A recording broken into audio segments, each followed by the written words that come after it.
What's up guys, thanks for tuning into D2 Wrenchworks and DIY again. Today I got a good bike build tip for you. What we have here is a set of Shimano RS11 wheels. This is off of a MacLeod 10, so these are going to be, they're super common wheels.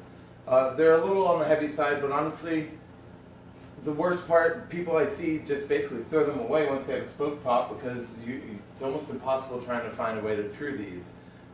Nobody makes a common spoke wrench for this. That is actually for a Shimano RS11 wheel.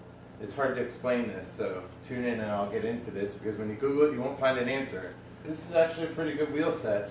They have bladed spokes, so you will actually need a bladed spoke holder. You can get these cheap. That's what I got here, this little round piece.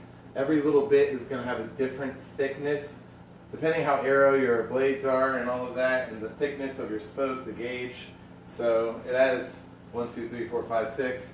There'll be a link in the description for this. Super affordable and not recommended to try to use anything but this part. You are trying to save the wheels, not damage them more. Do not have to do this, please. These are aluminum nipples as well. These are oversized, and this is the whole secret to what's going on, why people trash these wheels. This is also a tool I mentioned in a long video ago, digital calipers. Make a small investment. I'll have a link for them. They're about 15 bucks or so, $10 to $15. They're very, very cheap.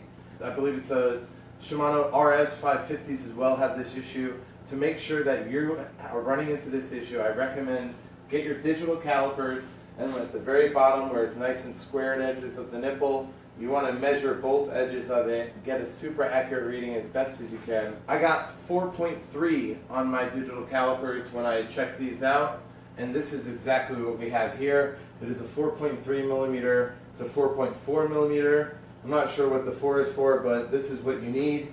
And if you're looking for this, I'll also have a link to this tool in the description. So the big issue is the nipple of every other one is not going to fit. I have every other Parks tool, and it's just not gonna. It's going to be way too small. These are super oversized, and nobody sells them. And the whole thing, I come to find out, talking to some people in the industry, knew these actually came with the spoke holder in the box.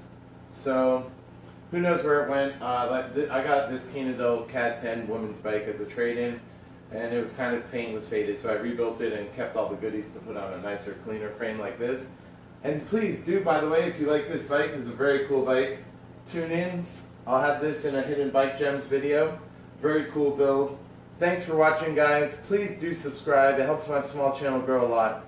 Thanks so much. Have a good day.